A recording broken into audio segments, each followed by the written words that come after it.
এই ছবি কেইখনলৈ চাওকচোন। এয়া হৈছে জিয়া, যাৰ পিছে পিছে সৰুতে আমি খেদি ফুৰিছিলোঁ।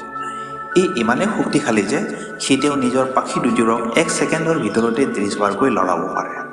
তৎসত্বেও ই মাত্ৰ 4 মাহে জীয়াই থাকে। তাৰ পাছত এয়া হৈছে আমাৰ সকলোৰে পৰিচিত ৰোগৰ বীজাণু বিয়পোৱা মাখি। ইয়াৰো জীৱনকাল হৈছে মাত্ৰ 4 সপ্তাহ। তাৰপিছত এয়া চাওক, এয়া হৈছে মে ফ্লাই। সাধাৰণতে ইয়াক কানাডা, আমেৰিকা আদি দেশৰ নৈ, বিল, খাল আদিৰ পাৰত দেখা যায়। আপুনি জানি আচৰিত হ'ব যে ইয়াৰ জীৱনকাল হৈছে মাত্ৰ 24 ঘণ্টা।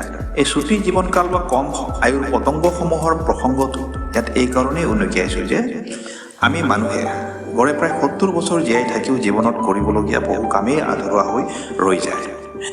এই 70 বছৰীয়া জীৱনকালো আমাৰ বাবে বহু কম হোৱা যেন লাগে। তেনে ক্ষেত্ৰত এই পতংগসমূহে ইমান চুটি জীৱনকাল লৈ এই পৃথিৱীত এটা প্ৰাণী হিচাপে জন্মগ্ৰহণ কৰাৰ আঁৰত কিবা উদ্দেশ্য থাকেনে বাৰু? জীৱনটো ভালদৰে উপভোগ কৰিবলৈ নপাওঁতেই দেখোন মৃত্যুৰ সময় আহিয়েই যায়। তেন্তে ভাবি চাওক, তেওঁলোকে এই পৃথিৱীত জন্মগ্ৰহণ কৰি জন্ম মৃত্যুৰ শাৰীৰিক যন্ত্ৰণাৰ বাহিৰে পালেনো কি? তাতকৈ দেখোন এই পৃথিৱীত জন্ম নোলোৱাই বেছি ভাল আছিল, নহয়নে? আপুনি হয়তো মনতে ভাবি আছে চাগৈ, মাত্ৰ 24 ঘণ্টীয়া জীৱন। কিন্তু ৰ'ব, কথাটো ইমানতে সমাপ্ত হোৱা নাই। এয়া হৈছে এটা এটম বা পৰমাণুৰ ভিতৰৰ জগতৰ এটা টপ ৱাৰ্ক, যাৰ দ্বাৰা নিউট্ৰন আৰু প্ৰটনৰ নিৰ্মাণ হয়। আপুনি জানি আচৰিত হ'ব যে এটা চাইণ্টিফিক এক্সপেৰিমেণ্টৰ জৰিয়তে পোৱা তথ্য অনুসৰি ইয়াৰ জীৱনকাল হৈছে 1 ছেকেণ্ডৰ হাজাৰ হাজাৰ কোটি ভাগৰ মাত্ৰ এভাগহে। সংখ্যাত যদি কওঁ সেয়া হ'ব 5 × 10⁻⁻25 ছেকেণ্ড। ই ইমান কম সময়ৰ ভিতৰত সৃষ্টি হৈ ধ্বংস হৈ যায়, ই আমাৰ বাবে কল্পনাতীত নহয়নে? আমাৰ মানুহৰ মন মগজুৱে ইমান কম সময়ৰ ব্যৱধানক কেতিয়াও অনুভৱ কৰিব নোৱাৰে। ঠিক সেইদৰে এই বিশাল বিশ্ব ব্ৰহ্মাণ্ডখনৰ আয়ুৰ তুলনাত মানুহৰ এই 70-80 বছৰীয়া জীৱনকাল এটা ক্ষুদ্ৰতম টপ ৱাৰ্কতকৈ কোনো গুণে বেছি নহয়। তেনে ক্ষেত্ৰত ভাবি চাওক, আমি মানুহে এটা টপ ৱাৰ্কৰ দৰে অতি ক্ষণস্থায়ী জীৱনকাল লৈ এই বিশাল ব্ৰহ্মাণ্ডখনৰ অস্তিত্ব থকা বা নথকাৰ কিবা অৰ্থ আছেনে? আমি এই পৃথিৱীখনত বা ব্ৰহ্মাণ্ডখনত কিয় জীয়াই আছোঁ? কিহৰ বাবে জীয়াই আছোঁ? কাৰ বাবে জীয়াই আছোঁ? জীৱনত কিবা এটা আশা, নিৰ্দিষ্ট লক্ষ্য উদ্দেশ্য থাকিলেহে জীৱনত মানুহ হিচাপে জীয়াই থকাৰ সমল বিচাৰি পোৱা যায়, বা আমি মানুহ হিচাপে জীয়াই থকাৰ প্ৰেৰণা পাওঁ। এই ব্ৰহ্মাণ্ডখনৰ বয়স 1370 কোটি বছৰ হৈছে আৰু এই আগন্তুক হাজাৰ হাজাৰ কোটি বছৰলৈ বৰ্তি থাকিব। কিন্তু আমি মানুহে গড়ে প্ৰায় 70 বছৰহে জীয়াই থাকে। প্ৰশ্ন হয়, এই প্ৰাকৃতিক বা মহাজাগতিক নিয়মে আমাক যে মাত্ৰ 70-80 বছৰৰ বাবেহে জীয়াই ৰাখে, তাৰো কিবা বেলেগ অৰ্থ থাকিব পাৰে নেকি বাৰু? যিয়ে নেকি আমাৰ জীৱনৰ উদ্দেশ্যক এক অৰ্থপূৰ্ণ মাত্ৰা দিব পাৰে। এই বিশ্ব ব্ৰহ্মাণ্ডখনক আমাৰ বাবে সৃষ্টি কৰা হৈছে নে আমাক এই বিশ্ব ব্ৰহ্মাণ্ডখনৰ বাবে সৃষ্টি কৰা হৈছে?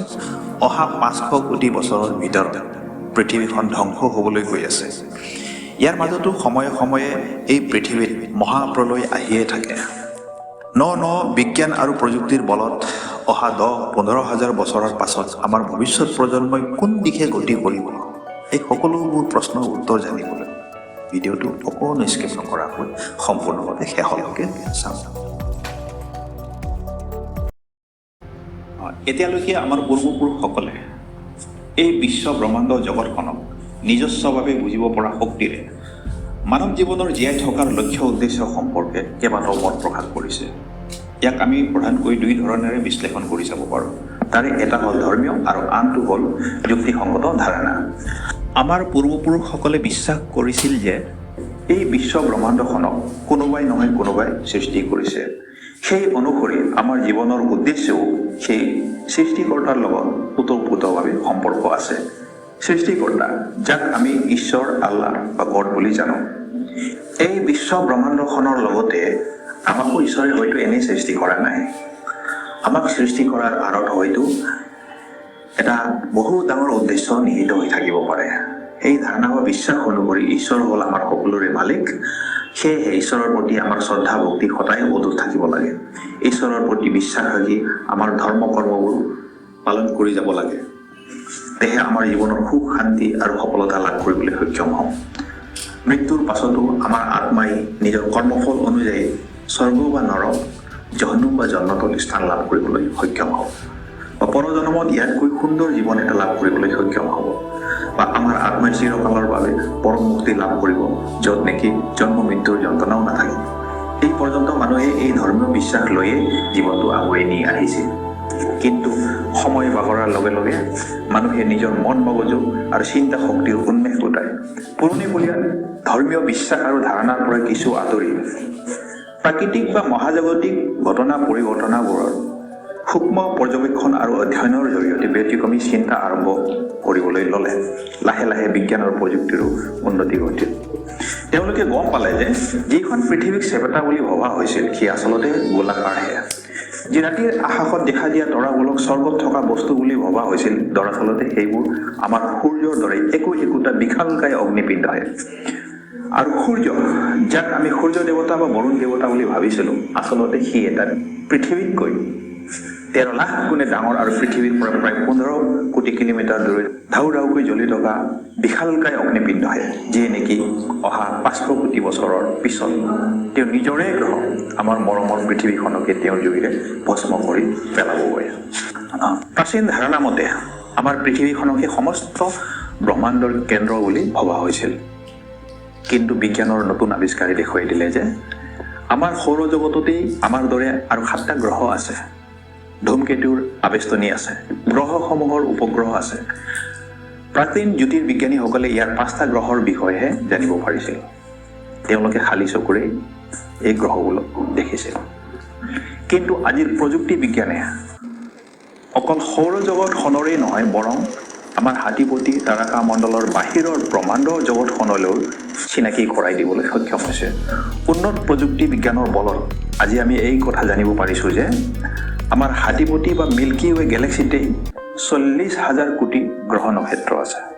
আকৌ আমাৰ হাতীপতিৰ দৰে 20,000 কোটি গেলেক্সি আছে, আৰু ইয়াৰ সংখ্যা দিনক দিনে বাঢ়িয়ে গৈ আছে। তদুপৰি আমাৰ বিজ্ঞানে এইটো জানিবলৈ সক্ষম হোৱা নাই যে আমি দেখি থকা ব্ৰহ্মাণ্ডৰ সিপাৰেও এনে ব্ৰহ্মাণ্ড আৰু আছে নেকি। ইয়াৰ পৰা আমি এইটোৱে বুজিব পাৰিলোঁ যে প্ৰাচীন কালৰ ধাৰণা বা বিশ্বাসবোৰ কোনো তথ্য প্ৰমাণৰ দ্বাৰা আধাৰিত সিদ্ধান্ত নাছিল। তেওঁলোকৰ সীমিত জ্ঞানৰ বাবে প্ৰাচীন ধাৰণাসমূহ ভুল বুলি আজি প্ৰমাণিত হৈছে। প্ৰাচীন বিশ্বাস আৰু ধাৰণাবোৰ কোনো তথ্য প্ৰমাণৰ ওপৰত আধাৰিত সিদ্ধান্ত নোহোৱা বাবে ভিন ভিন যুগত ভিন ভিন ভৌগোলিক অৱস্থানভেদে ভিন ভিন সভ্যতা সংস্কৃতিৰ লোকৰ মাজত এই বিশ্ব ব্ৰহ্মাণ্ড জগত সম্পৰ্কে তেওঁলোকৰ ধাৰণাবোৰ ভিন ভিন আছিল।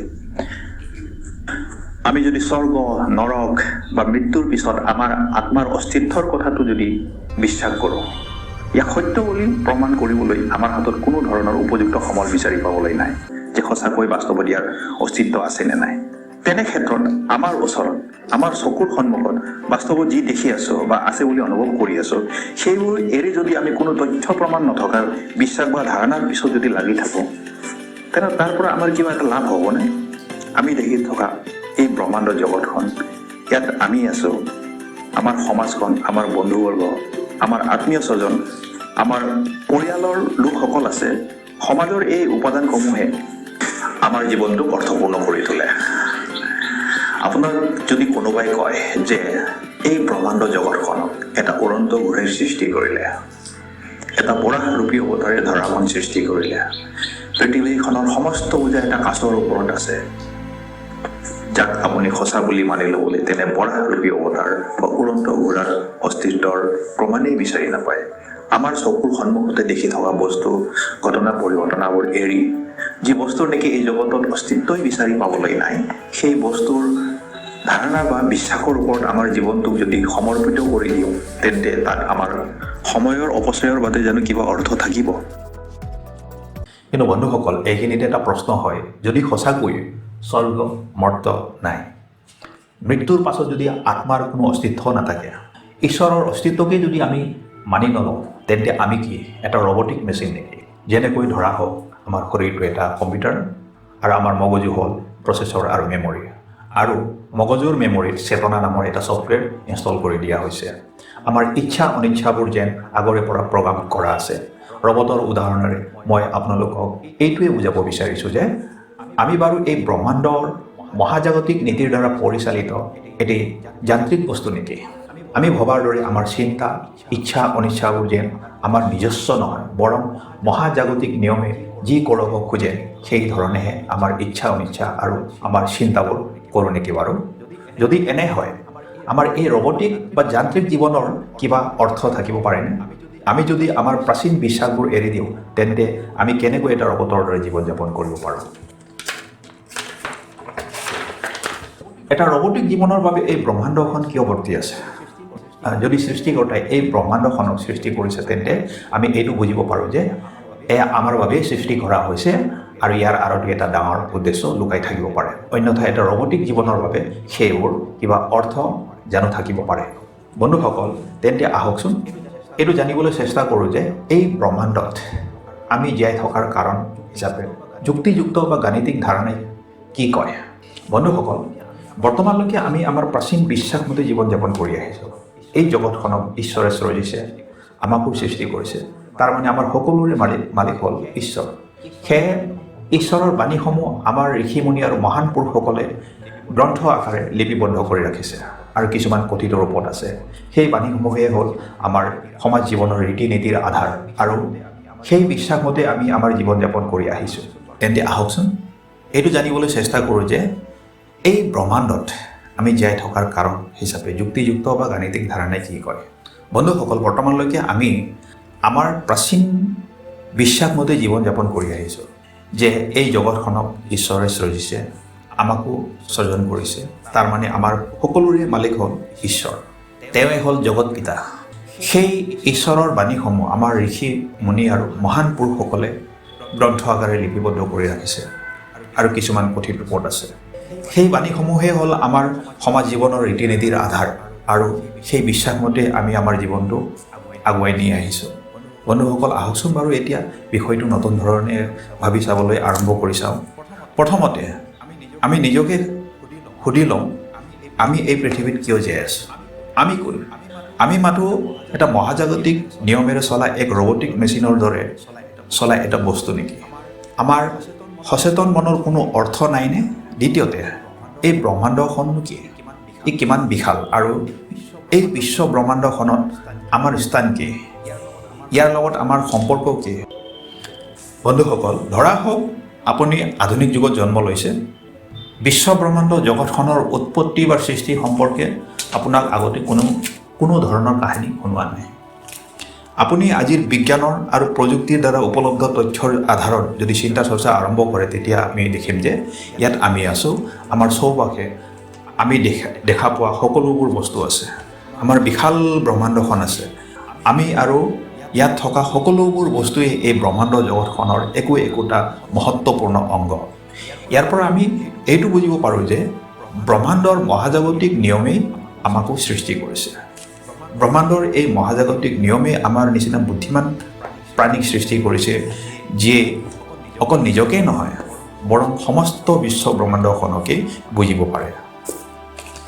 এই ব্ৰহ্মাণ্ডখনৰ মহাজাগতিক ধৰ্ম পৰ্যবেক্ষণ কৰি বিভিন্ন পৰীক্ষা নিৰীক্ষাৰ জৰিয়তে নতুন আৰু উন্নত প্ৰযুক্তি আৱিষ্কাৰ কৰিব পাৰে আৰু ইয়াক আপগ্ৰেড কৰি যাব পাৰে মানৱ প্ৰজাতিৰ সকলোতকৈ মহত্বপূৰ্ণ কথাটো হ'ল আমাৰ চেতনা আছে চিন্তা কৰিব পৰা শক্তি আছে বন্ধুসকল আমি জানিব বিচাৰিছিলোঁ যে আমি কোন হওঁ নহয়নে এই পৃথিৱীত থকা সকলো জীৱৰ চেতনা আছে কিন্তু সকলোবোৰ জীৱৰ পৰা আমাক মানৱ প্ৰজাতিক এটা সুকীয়া মাত্ৰা প্ৰদান কৰি আহিছে সেয়া হ'ল আমাৰ মগজু যিয়ে নেকি চিন্তা কৰিব পাৰে প্ৰশ্ন কৰিব পাৰে নিজৰ চিন্তা শক্তি প্ৰয়োগ কৰি নতুন নতুন যন্ত্ৰপাতি আৱিষ্কাৰ কৰিব পাৰে গৱেষণা কৰিব পাৰে বিজ্ঞানীৰ মতে চেতনা মানে আত্মা নহয় তেন্তে চেতনানো কি বস্তু সেই বিষয়ে বিজ্ঞানে ৰিচাৰ্চ কৰি আছে বিজ্ঞানৰ মতে চেতনা মগজুৰ পৰা সৃষ্টি হোৱা এক অপ্ৰত্যাশিত উপাদান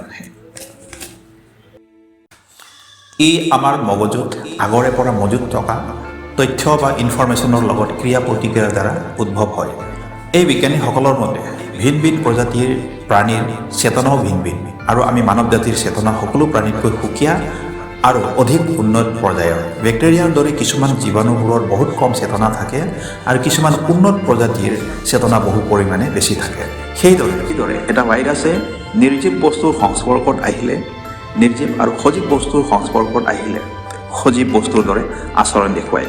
সেয়ে কিছুমান বিজ্ঞানীয়ে মত পোষণ কৰে যে চেতনাও এটা ব্ৰহ্মাণ্ডৰ মৌলিক উপাদান। এক কথাত ক'বলৈ গ'লে চেতনা আমাৰ মগজুলৈ ব্ৰহ্মাণ্ডৰ পৰাই আহিছে। চেতনাৰ উৎস এই ব্ৰহ্মাণ্ডখনেই। এই বিশ্ব ব্ৰহ্মাণ্ডৰ আকাশ, সময়, শক্তি, পোহৰ, পদাৰ্থ আৰু এই পদাৰ্থৰ পৰা সৃষ্টি হোৱা সকলো গ্ৰহ নক্ষত্ৰ, আকাশীগংগা, তাৰকা মণ্ডলসমূহ আমি কল্পনা কৰিব পৰাতকৈ বহু গুণে বিশাল আৰু আমি কল্পনা কৰিব পৰাতকৈ বহু গুণে সূক্ষ্ম। এই দুয়োটা দিশতেই সীমাহীন। এতিয়ালৈকে এই বিশাল ব্ৰহ্মাণ্ডখনৰ মাত্ৰ 5% জানিবলৈ আমি সক্ষম হৈছোঁ। বাকী 95% এতিয়াও জানিবলৈ বাকী আছে। মহাকাশ বিজ্ঞানীসকলে এতিয়ালৈকে মহাকাশলৈ গৈ যিমানখিনিত গ্ৰহ নক্ষত্ৰ আৱিষ্কাৰ কৰিব পাৰিছে, তাত আমাৰ পৃথিৱীখনৰ দৰে কোনো জীৱ থকা গ্ৰহ বিচাৰি পোৱা নাই। কোটি কোটি গ্ৰহ নক্ষত্ৰ আৰু নক্ষত্ৰপুঞ্জৰ মাজত মাত্ৰ এই পৃথিৱীখনতহে জীৱৰ অৱস্থিতি পোৱা গৈছে। যেতিয়া আমি চন্দ্ৰত ভৰি থলোঁ, তাত দেখি গম পালোঁ যে বিগত কোটি কোটি বছৰ ধৰি চন্দ্ৰপৃষ্ঠৰ ভূমিত নিৰ্জন নিস্তব্ধ হৈ পৰি ৰৈ আছে। যেতিয়া আমি মংগল গ্ৰহত ৰোভাৰ নমাৰোঁ, তাতো কোনো জীৱৰ অৱস্থিতিৰ সন্ধান বিচাৰি পোৱা নগ'ল। শুক্ৰ গ্ৰহ আগ্নেয়গিৰিৰ জুই আৰু বাষ্পৰে আকাশখন আৱৰি থকা দেখিলোঁ। তাত জীৱন নহয়, যেন মহাপ্ৰলয়হে চলি আছে। বৃহস্পতি আৰু শনি গ্ৰহ একোটা গেছীয় বাষ্পপিণ্ড। ইউৰেনাছ আৰু নেপচুন হ'ল বিশাল বৰফেৰে আবৃত গ্ৰহ। আমি সৌৰজগতৰ আন গ্ৰহৰ উপগ্ৰহসমূহতো জীৱৰ সন্ধান কৰিলোঁ। তাতো নিৰ্জন নিস্তব্ধ পৃষ্ঠভূমিহে দেখা পালোঁ। আমি সৌৰজগতৰ বাহিৰলৈ গৈ তাত আন নক্ষত্ৰক প্ৰদক্ষিণ কৰি থকা গ্ৰহতো জীৱৰ সন্ধান বিচাৰিলোঁ। ৰেডিঅ' ছিগনেল পঠালোঁ। আমি গাণিতিক সূত্ৰ ব্যৱহাৰ কৰিও জীৱৰ সন্ধান কৰিলোঁ। নাই, সকলোতে শূন্যৰ বাহিৰে একোৱেই বিচাৰি নাপালোঁ। সেইবোৰলৈ চাই আমাৰ বিজ্ঞানীসকলে গভীৰ চিন্তাত পৰি ইমান বিশালকায় হাজাৰ হাজাৰ কোটি বছৰৰ গৰকা এই ব্ৰহ্মাণ্ডখনত পৃথিৱীৰ বাহিৰে সকলোতে নিৰ্জন নিস্তব্ধ। তেতিয়াহ'লে আমি অকলে ইয়াত কিয় আৰু কিহৰ বাবে আছোঁ? আমাক কোনে সৃষ্টি কৰিলে? কিয়? কিহৰ বাবে সৃষ্টি কৰিলে? আমি যদি এই ব্ৰহ্মাণ্ডৰ সৃষ্টি হয়, তেন্তে এই ব্ৰহ্মাণ্ডই আমাৰ পৰা কি বিচাৰে? আগতে এটা কথা উনুকিয়াইছিলোঁ যে এই বিশাল বিশ্ব ব্ৰহ্মাণ্ডখনত আমি মানুহবোৰ এটা টপ ৱাৰ্কৰ সমানহে অৱকাশ আছে। এই বিশাল ব্ৰহ্মাণ্ডখনত আমাৰ অৱস্থিতিত থকা বা নথকা একেই কথা। তেনেহ'লে আমি মানুহৰ ইয়াত কাম কি? এতিয়ালৈকে পৃথিৱীত 5 বাৰকৈ মহাপ্ৰলয় ঘটি জীৱকুল ধ্বংস হ'ল। অতি শেহতীয়া মহাপ্ৰলয়ত ডাইনছৰ প্ৰজাতিৰ জন্তুৰ বিলুপ্তি ঘটিল। তথাপিও আমি জীৱকুল পৃথিৱীৰ পৰা সম্পূৰ্ণৰূপে ধ্বংস হৈ যোৱা নাই। আমি জীৱকুলে ইয়াত জীৱন যাত্ৰা অব্যাহত ৰাখিব পাৰিছোঁ। এইখিনিতে এটা কথা কোৱা বাহুল্য হ'ব যে বিগত 350 কোটি বছৰত এনেকুৱা এটা বুদ্ধিমান জীৱৰ সৃষ্টি হোৱা নাছিল। 5 বাৰকৈ পৃথিৱীত হোৱা মহাপ্ৰলয়ৰ পিছত প্ৰথমবাৰৰ বাবে ব্ৰহ্মাণ্ডই আমাক অৰ্থাৎ মানৱ জাতিক জন্ম দিলে। যি বুদ্ধিমান মানৱ জাতিয়ে মাত্ৰ যোৱা 200 বছৰতেই পৃথিৱীখনৰ নক্সাই সলনি কৰি পেলালে। মানুহ আজি পৃথিৱীৰ আকাশ ভেদী অন্তৰিক্ষ পালে। চন্দ্ৰৰ পৰা উভতি আহি আধুনিক প্ৰযুক্তি বিজ্ঞানৰ জৰিয়তে মহাকাশ গৱেষণা কৰি ব্ৰহ্মাণ্ডৰ উৎপত্তি, পৰিধি আৰু ইয়াত বৰ্তি থকা সকলো বস্তুৰ অধ্যয়ন কৰি আছে। পৰ্যবেক্ষণ, অধ্যয়ন আৰু আৱিষ্কাৰ ক্ষিপ্ৰ গতিত আগবাঢ়ি গৈ আছে। 1300 কোটি বছৰ বয়সীয়া এই ব্ৰহ্মাণ্ডখনৰ ইতিহাসত এয়া এক নজিৰবিহীন ঘটনা বুলিয়ে ক'ব পাৰি। তেন্তে কথাটো আমি এনেকুৱা ধৰি ল'ব পাৰোঁ নেকি যে আমি মানৱ জাতিৰ এই অগ্ৰগতিয়ে বিশাল ব্ৰহ্মাণ্ডখনৰ বাবে কিবা এটা ডাঙৰ উদ্দেশ্য বা অৰ্থ বহন কৰিবলৈ গৈ আছে নেকি? যি অগ্ৰগতিয়ে আমি ক্ষুদ্ৰ মানৱ জাতিক এই বিশাল ব্ৰহ্মাণ্ডৰ এটা সুকীয়া স্থান দিছে। যদি ব্ৰহ্মাণ্ডই আমাক সৃষ্টি কৰিছে তেতিয়াহ'লে ই আমাক ধ্বংসটো কৰিব পাৰে, কিন্তু আমি এতিয়াও জীৱিত আছোঁ। তাৰ মানে পৃথিৱীত জীৱকুলৰ বৰ্তি থকাৰো কিবা এটা ডাঙৰ উদ্দেশ্য নথকা নহয়। সমস্ত জীৱকুলৰ মাজত সকলোতকৈ বুদ্ধিমান প্ৰজাতিৰ প্ৰাণীটোৱেই হ'ল আমি মানুহবোৰ। এতিয়া আমাৰ প্ৰশ্নটো হ'ল, আমি এই ব্ৰহ্মাণ্ডখনত অস্তিত্ব থকাৰ কাৰণটো কি? ব্ৰহ্মাণ্ডই আমাক সৃষ্টি কৰা মানে আমি ব্ৰহ্মাণ্ডৰে অবিচ্ছেদ্য অংগ। আমাৰ অবিহনে ব্ৰহ্মাণ্ডখন বৰ্তি থাকিব নোৱাৰে। এইখিনিতে এটা কথা মোৰ মনে কয়, ইয়াত আমি যিবোৰ প্ৰশ্নৰ উত্তৰ বিচাৰি আছোঁ, হয়তো এইটোতো হ'ব পাৰে যে এই গোটেইবোৰ ব্ৰহ্মাণ্ডৰ ইচ্ছাতে হৈ থকা নাইতো। যদি সকলোবোৰ ব্ৰহ্মাণ্ডৰ ইচ্ছা অনুসৰিয়ে হৈ আছে, তেন্তে আমাৰ প্ৰশ্নটোৱে ভুল যে আমি ইয়াত কিয় আছোঁ, নহয়নে?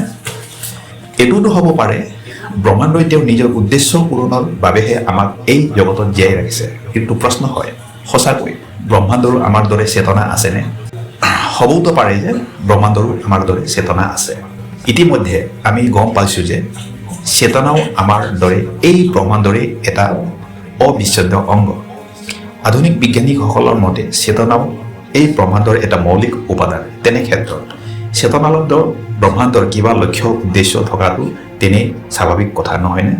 আমি যদি ব্ৰহ্মাণ্ডৰ লক্ষ্য উদ্দেশ্যৰ বিষয়ে জানিবলৈ সক্ষম হওঁ, তেন্তে আমিও ব্ৰহ্মাণ্ডৰ লক্ষ্য উদ্দেশ্য পূৰণত সহায় সহযোগিতা আগবঢ়াব লাগিব, নহয় জানো?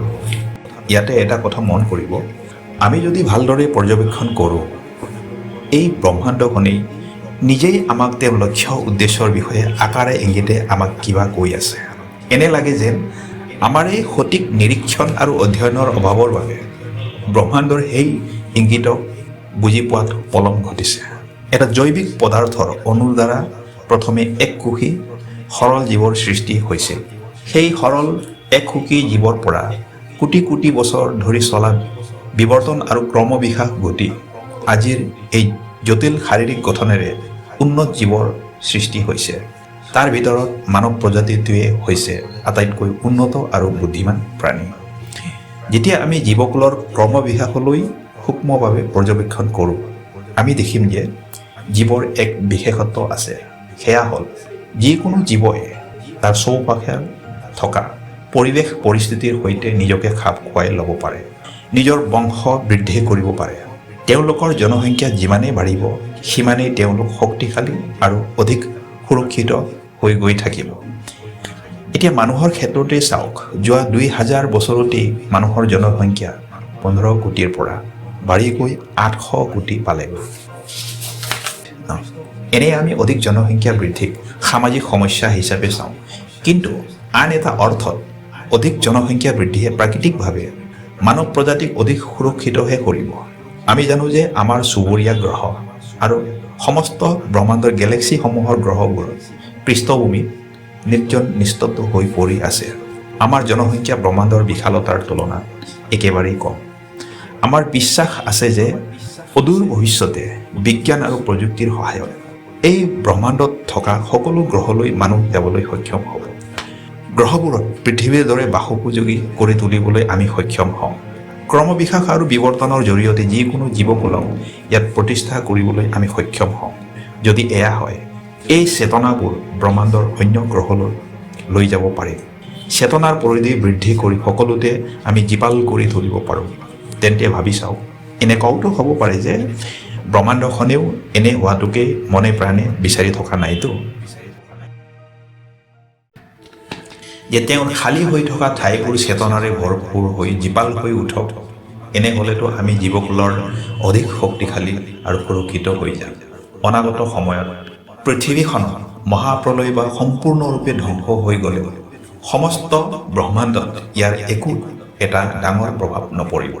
আমি যদি আমাৰ জনসংখ্যা ব্ৰহ্মাণ্ডত থকা সকলো গেলেক্সিৰ গ্ৰহ উপগ্ৰহসমূহত বিয়পাই দিওঁ, তেতিয়াহ'লে দেখিব যে ব্ৰহ্মাণ্ডৰ হাজাৰ হাজাৰ কোটি গ্ৰহ উপগ্ৰহসমূহ চেতনাৰে জীপাল হৈ উঠিব।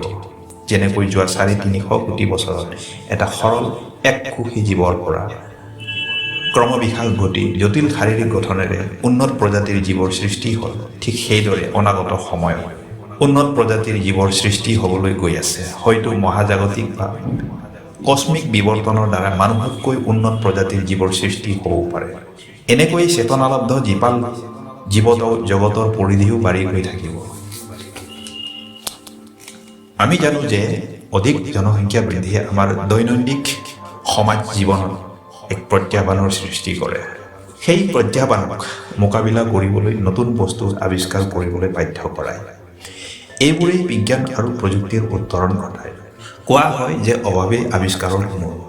এটা সময় আহিব এই পৃথিৱীত তীব্ৰগতিত চলি থকা মানুহৰ এই অধিক জনসংখ্যা বৃদ্ধিয়ে এদিন পৃথিৱীৰ বহনক্ষম ক্ষমতা পাৰ কৰিব। তেতিয়া হয়তো মানুহে ব্ৰহ্মাণ্ডত অন্য গ্ৰহলৈ গৈ তাত বসবাস কৰিবলৈ নতুন প্ৰযুক্তিৰ আৱিষ্কাৰ কৰিব। ব্ৰহ্মাণ্ডত মানুহৰ শক্তি সামৰ্থ্য দুয়োটাই বাঢ়ি যাব আৰু আধুনিক আৰু উন্নত প্ৰযুক্তিৰ জৰিয়তে মানুহৰ জীৱনটো বহু পৰিমাণে সহজ হৈ পৰিব। আন অৰ্থত তাৰমানে আমি স্বৰ্গ বা জন্নতলৈ যোৱাৰ প্ৰয়োজনেই নাথাকিব, বৰং আমি বিজ্ঞান আৰু প্ৰযুক্তিৰ সহায়ত সমস্ত ব্ৰহ্মাণ্ডখনকে স্বৰ্গৰ দৰে গঢ়ি তুলিব পাৰিম। সমস্ত ব্ৰহ্মাণ্ডত যিবোৰ ঠাই কোটি কোটি বছৰ ধৰি নিৰ্জন নিস্তব্ধ হৈ এক যন্ত্ৰণাময় জীৱন অতিবাহিত কৰি আহিছিল, সেই ঠাই চেতনাৰে জীপাল কৰি তুলিব পাৰিম। কিন্তু তেনে কৰিবলৈ যাওঁতে আমাৰ সন্মুখত এটা ডাঙৰ প্ৰত্যাহ্বানে দেখা দিয়ে। সেয়া হ'ল আমাৰ চুটি জীৱনকাল বা আয়ু। মনত পেলাওকচোন, মই যে আৰম্ভণিতে এটা কথা বৰকৈ উনুকিয়াইছিলোঁ যে এই বিশাল ব্ৰহ্মাণ্ডৰ জীৱন কালৰ দৈৰ্ঘ্য বা আয়ুৰ তুলনাত আমি মানুহৰ জীৱনকাল এটা এটম বা পৰমাণুৰ ভিতৰত থকা এটা টপ কোৱাৰ্কৰ সমানহে আমাৰ ঔকাত। আমাৰ জীৱনকালৰ দৈৰ্ঘ্য এই ব্ৰহ্মাণ্ডৰ জীৱনকালৰ দৈৰ্ঘ্যৰ হাজাৰ কোটি ভাগৰ এভাগো নহয়। তথাপিও আমি ইমান কম সময়ৰ জীৱনকালত আমাৰ চেতনাৰ পৰিধি বহু পৰিমাণে বৃদ্ধি কৰিবলৈ সক্ষম হৈছোঁ। আমি চন্দ্ৰপৃষ্ঠ আৰু মংগল গ্ৰহৰ পৃষ্ঠভূমিত প্ৰযুক্তি বিজ্ঞানৰ জৰিয়তে মানুহৰ বাসোপযোগী কৰিবলৈ গৈ আছোঁ। আধুনিক প্ৰযুক্তিবিদ্যাৰ বিজ্ঞানৰ বলত চিকিৎসা ক্ষেত্ৰতো পৰিৱৰ্তন আনিবলৈ সক্ষম হৈছোঁ। আধুনিক চিকিৎসা পদ্ধতি প্ৰয়োগ কৰি মানুহৰ আয়ু বৃদ্ধি কৰিবলৈ সক্ষম হৈছোঁ। আমাৰ শৰীৰৰ ক্ৰমজমৰ আগফালৰ অংশত থকা টেলোমিয়াৰ নামৰ অংশটো 50ৰ পৰা 60 বাৰ কোষ বিভাজন কৰাৰ পাছত ই সম্পূৰ্ণৰূপে ক্ষয় হৈ যায় আৰু এই টেলোমিয়াৰ কোষ বিভাজন কৰাৰ ক্ষমতা সম্পূৰ্ণৰূপে হেৰুৱাই পেলায়। ফলত আমাৰ শৰীৰৰ বয়স হৈ যোৱা বা মৰি যোৱা কোষবোৰৰ ঠাইত নতুন কোষ পুনৰুস্থাপন কৰিব নোৱাৰা হয়। গতিকে এই সমস্যাক হাইপাৰবেৰিক অক্সিজেন থেৰাপিৰ জৰিয়তে তেজ বা ধমনীবোৰত অধিক অক্সিজেন যোগান ধৰি কোষবোৰত অধিক সক্ৰিয় কৰি নতুন কোষ বিভাজন কৰোৱাই আমাৰ 60 বছৰীয়া বৃদ্ধক 25 বছৰীয়া সফল দেখা অৱস্থালৈ উভতাই লৈ আনিব পাৰোঁ। আমি আজি এণ্টি এজিং অৰ্থাৎ বয়স বৃদ্ধি প্ৰতিৰোধৰ ওপৰত গৱেষণা কৰি আছোঁ। AI চিষ্টেম অৰ্থাৎ আৰ্টিফিচিয়েল ইণ্টেলিজেঞ্চ, যাক আমি অসমীয়াত কৃত্ৰিম বুদ্ধিমত্তা বুলি কওঁ।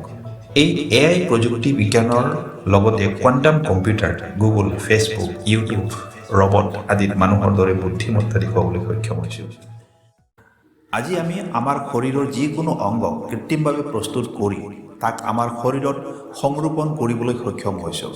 কিছুমান বিজ্ঞানীৰ মতে গুগল আৰু AI চিষ্টেমে আমাৰ দৰে চেতনা থকা যেন আচৰণ কৰিছে। তেনে ক্ষেত্ৰত সচেতন মন বা চেতনাৰ আধাৰ যদি ইনফৰমেশ্যন হয় বা তথ্যৰ আদান প্ৰদান বা ক্ৰিয়া প্ৰতিক্ৰিয়াৰ ফল হয়, তেতিয়াহ'লে সেই ইনফৰমেশ্যনবোৰক এটা কম্পিউটাৰত ছেভ কৰি পুনৰ নতুনকৈ এটা শৰীৰত ইনষ্টল বা ভৰাই দিব পাৰিম। তাৰ মানে এক কথাত আমি নিজক অমৰ কৰি তুলিব পাৰিম। সাগৰত পোৱা এটা জেলিফিছ নামৰ প্ৰাণীয়ে এটা বিশেষ প্ৰক্ৰিয়াৰে তেওঁ নিজৰ শৰীৰটো পুনৰ গঠন কৰি প্ৰায় অমৰত্ব লাভ কৰে। শৰীৰৰ পুনৰ গঠনৰ সেই প্ৰক্ৰিয়াবোৰ অধ্যয়ন কৰি আধুনিক চিকিৎসা পদ্ধতিৰ দ্বাৰা আমি মানুহেও নিজৰ আয়ু বৃদ্ধি কৰি অমৰত্ব লাভ কৰিবলৈ সক্ষম হ'ব পাৰোঁ।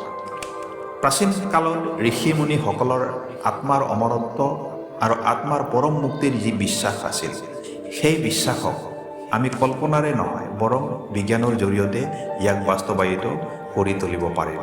তেতিয়া আমি আমাৰ লগতে সমস্ত ব্ৰহ্মাণ্ডৰ লক্ষ্য উদ্দেশ্যকো পূৰণ কৰিবলৈ সক্ষম হ'ম। আমি সমস্ত ব্ৰহ্মাণ্ডতে চেতনাময় আৰু দীপাল কৰি তুলিব পাৰিম। আমি পৃথিৱীৰ এই অকণমান মাটিৰ বাবে নিজৰ মাজতে যুঁজি থকাতকৈ আমি সকলোৱে একগোট হৈ সমস্ত ব্ৰহ্মাণ্ডখনৰ ওপৰত আমাৰ অধিকাৰ সাব্যস্ত কৰিব পাৰোঁ। মৃত্যু ভয়ৰ পৰা হাত সাৰিব পাৰোঁ। হয়, এই কামটো বৰ প্ৰত্যাহ্বানমূলক হ'ব পাৰে, কিন্তু অসম্ভৱো নহয়। পুৰণিকলীয়া চিন্তাধাৰাই যাক অসম্ভৱ বুলি ভাবিছিল, তাক আধুনিক প্ৰযুক্তি বিজ্ঞানে সম্ভৱপৰ কৰি তুলিবলৈ সক্ষম হৈছে। আমাৰ প্ৰাচীন বিশ্বাস অনুযায়ী আমাৰ পূৰ্বপুৰুষসকলে বিচাৰিছিল আত্মাৰ পৰম মুক্তি। সেই পৰম মুক্তিক আজিৰ আমি বিজ্ঞানৰ জৰিয়তে প্ৰাপ্তিৰ দিশলৈ গতি কৰি আছোঁ। অৰ্থাৎ দুখ, কষ্ট, জন্ম মৃত্যুৰ যন্ত্ৰণা আদি সকলো সমস্যাৰ পৰা মুক্তি। পাৰ্থক্য মাথো ইমানেই যে আমাৰ পূৰ্বপুৰুষসকলে কল্পনাৰ পিছে পিছে দৌৰিছিল আৰু আমি বাস্তৱ জগতত অস্তিত্ব থকা ব্ৰহ্মাণ্ডৰ ইংগিতত আগবাঢ়ি গৈ আছোঁ। হয়তো আপোনালোকে ভাবিব পাৰে যে মই যিখিনি কথা ইয়াত কৈ আছোঁ এয়াতো এক প্ৰকাৰ কল্পনাই হয়, নহয়নে?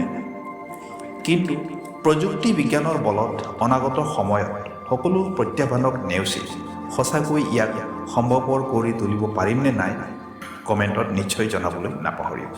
এনেধৰণৰ আধুনিক প্ৰযুক্তি বিজ্ঞান আৰু শেহতীয়া আৱিষ্কাৰৰ আমোদজনক বিশ্লেষণৰ ভিডিঅ' চাবলৈ চেনেলটোত ছাবস্ক্ৰাইব কৰিবলৈ নাপাহৰিব।